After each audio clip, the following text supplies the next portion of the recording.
este momento tan isabelino, en los 520 años del fallecimiento en Medina del Campo, tal día como hoy, al atardecer, de Isabel la Católica. Saludar a don Antonio, que preside esta misa hispano-mozárabe. Saludar también a mi queridísimo don Braulio, que me ordenó sacerdote. Gracias a él estoy aquí con vosotros. Y saludar al párroco, don Abelino, a todos los sacerdotes que acompañan, a Gotia, que tiene tanta sensibilidad para las misas hispano-mozárabes.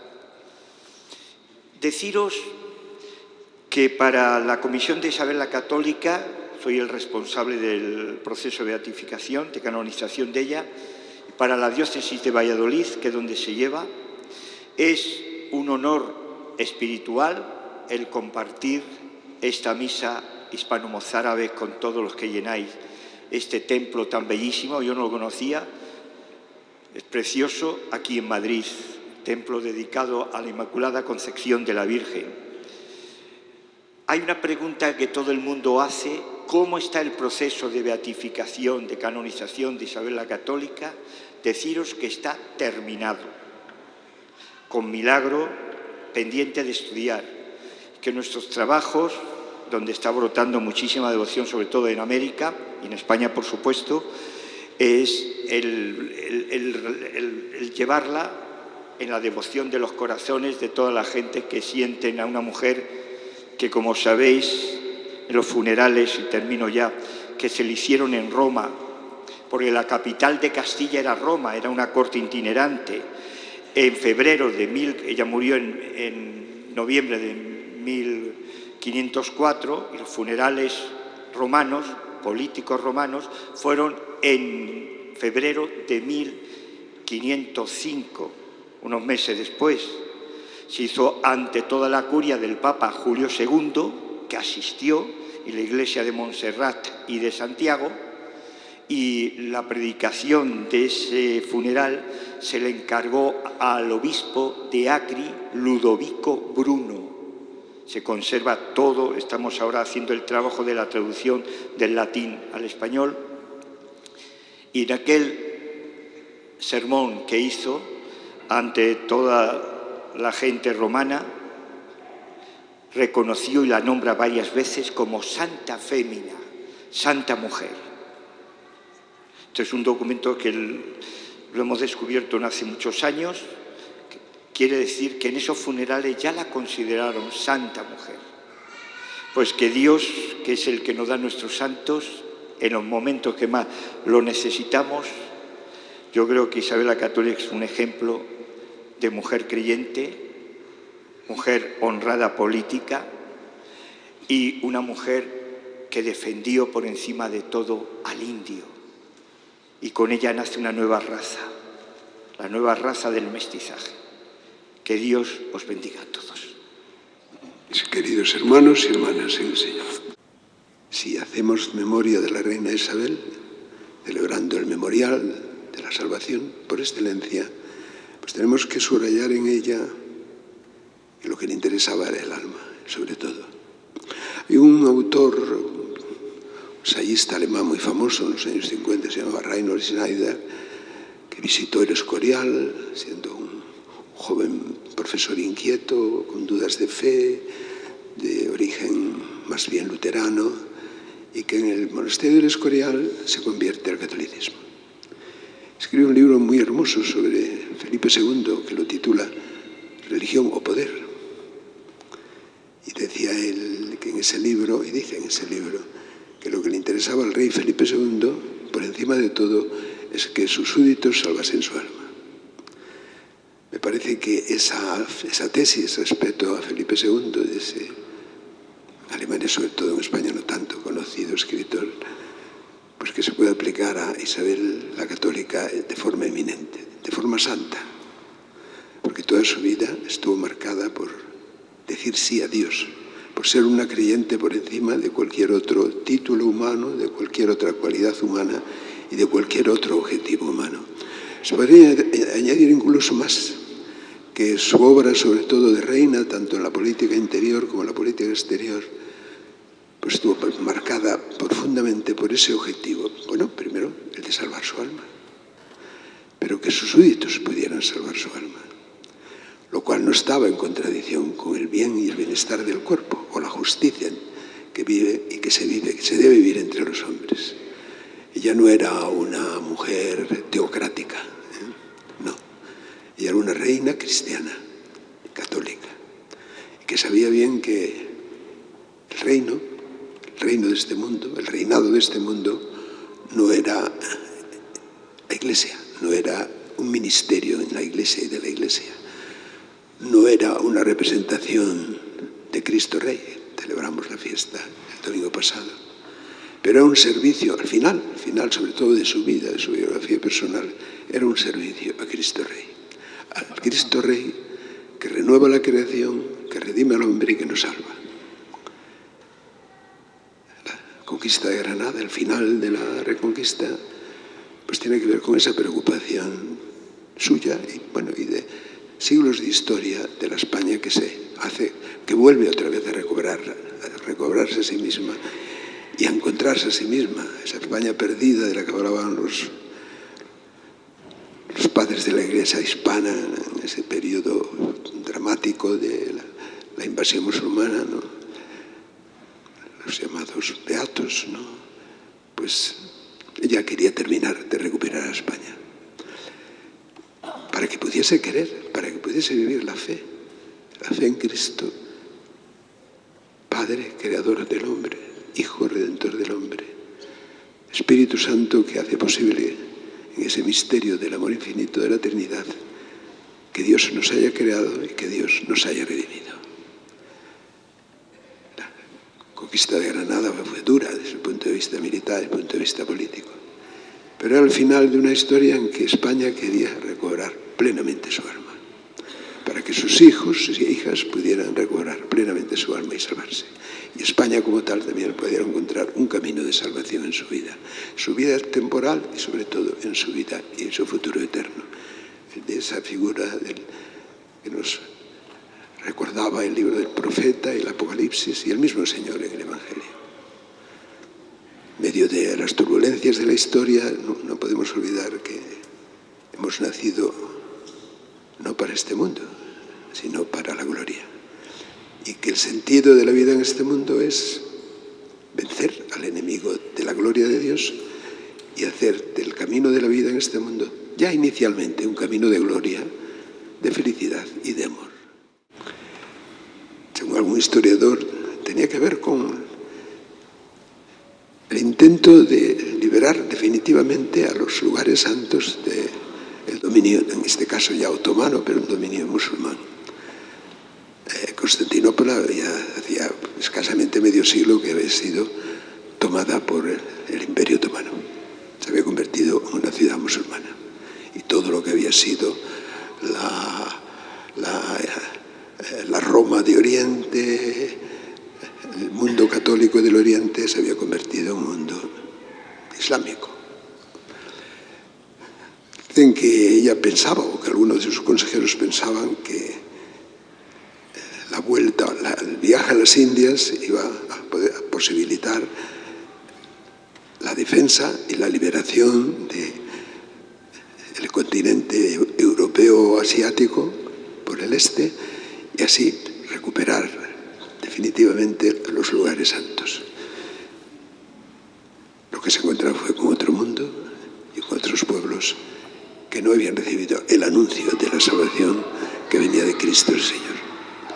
Y convierte esa experiencia, interna de cultura, de historia interna de España, en un gran proyecto y más aún una gran realidad de misión que quiere llevar a esos pueblos el conocimiento de Cristo, el conocimiento del Salvador del hombre y del camino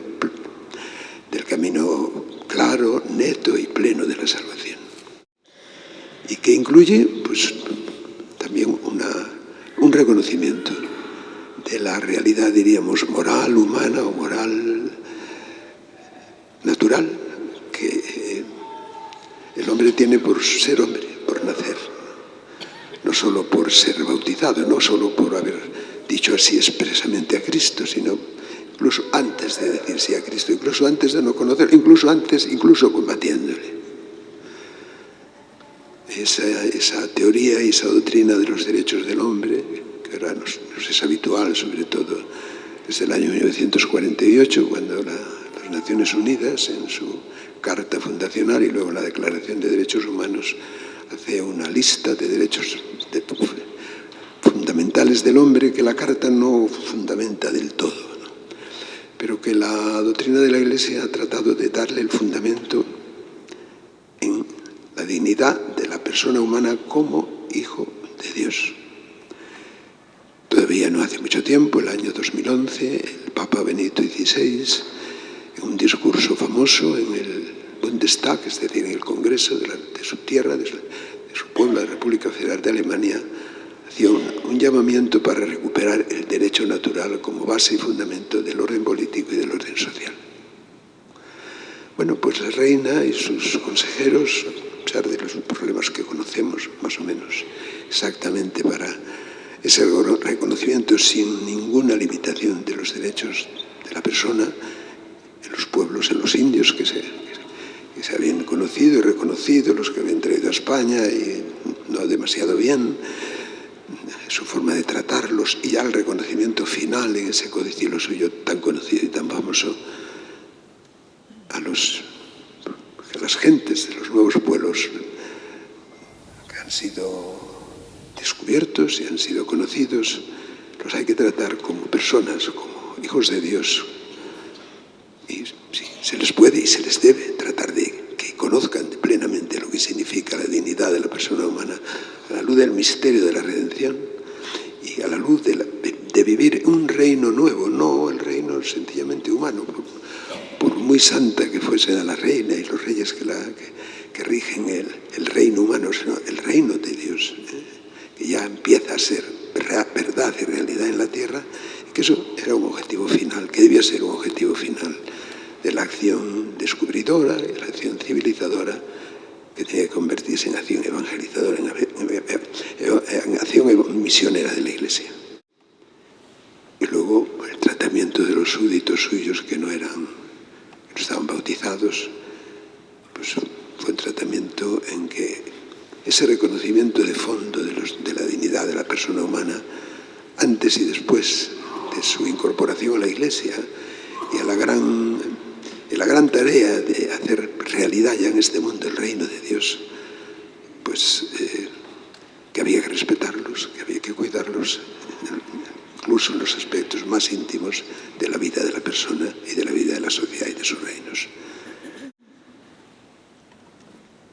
Una biografía marcada, por lo tanto, por una conciencia exquisita por parte de la reina, un objetivo claro para su vida misma y para su vocación de reina, que era el sí a Dios, el sí a Cristo y así el sí a la verdadera salvación. Una experiencia personal que se hace realidad también muy íntima en el cuidado de su familia, en la vida de su familia, y también en la aportación a lo que podía llamarse la renovación espiritual de la Iglesia. Las dos últimas décadas del siglo XV en la historia de la Iglesia, las primeras décadas del siglo XVI, fueron décadas, diríamos, difíciles, complicadas, de muchas infidelidades, de muchas dudas y vacilaciones en cuestiones graves de fe que desembocarían en la protesta de Martín Lutero, el monje agustino, que abrió un camino de ruptura de la unidad de la Iglesia, de la católica, como dirían nuestros hermanos los orientales, y que ya bullía en la Iglesia. Había que renovarla de verdad, reformarla de verdad. Y la reforma de verdad pasaba por la reforma interior, por la reforma espiritual y a fondo, por hacer de la vocación cristiana una vocación para la santidad. Ella apoyó decisivamente los brotes, más que los brotes, los comienzos y los inicios de la reforma católica que cuajaría 70 años más tarde, 80 años más tarde, en el Concilio de Trento. Uno de los grandes historiadores del Concilio de Trento, Rupert Jedin, un profesor alemán que le tocó vivir su biografía académica en los años 40 y 50 de nuestro siglo, que fue decisivo a la hora de organizar el Concilio Vaticano II, el mejor historiador del Concilio de Trento, nieto de judíos, de un judío de una judía, pone de relieve en su gran manual, un gran tratado de historia de la Iglesia, que se publicó en los años 60 en Alemania, está traducido, no sé si está traducido al español, la importancia de la reina Isabel la Católica y del impulso que ella dio a la reforma y a la renovación interna de la Iglesia para que ese camino de renovación y de reforma llegase a buen término con el Concilio de Trento. ¿Religión o poder? ¿Cómo lo contestó la reina Isabel? Fe en Dios por encima de todo. Conciencia marcada por el sí a Cristo por encima de todo. Y luego se reina. Y cuando se reina y cuando se ejerce y se usa el poder humano, a partir de esa conciencia, los frutos son abundantes en todos los órdenes de la vida. Y al final incluso los más materiales, pero sobre todo los más humanos. El respeto, la dignidad, la justicia, el amor, el camino de la verdadera libertad y el camino de la salvación. En la historia de América, desde el principio, en la historia de la renovación católica de ese tiempo, ya la figura de la Virgen juega un papel muy importante. En la de la vida de Isabel la Católica también.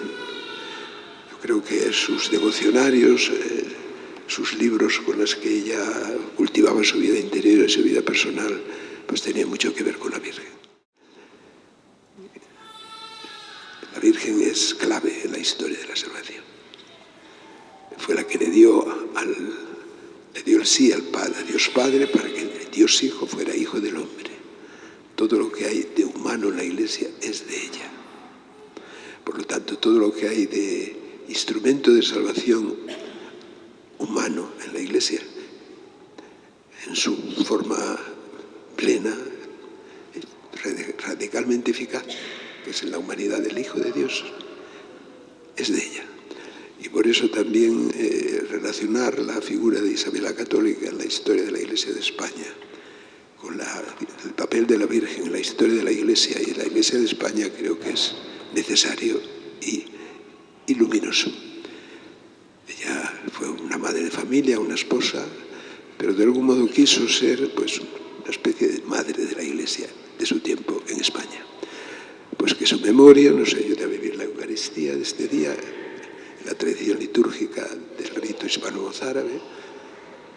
Los cristianos que vivían en territorio musulmán lo tenían difícil para poder profesar su fe y no sufrir el martirio pues más o menos pronto, más o menos tarde. Pues vamos a pedirle a Nuestra Señora, la Virgen Madre de Cristo, Madre de Dios, Inmaculada Concepción. Dentro de unos días celebraremos su fiesta, que nos ayude a comprender bien y a conocer bien a una reina que ha sido decisiva en la historia de España.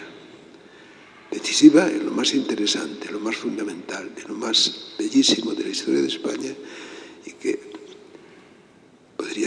debería de ser un modelo para la España de hoy, para las mujeres de la España de hoy y para las mujeres en la Iglesia de hoy. Que así sea.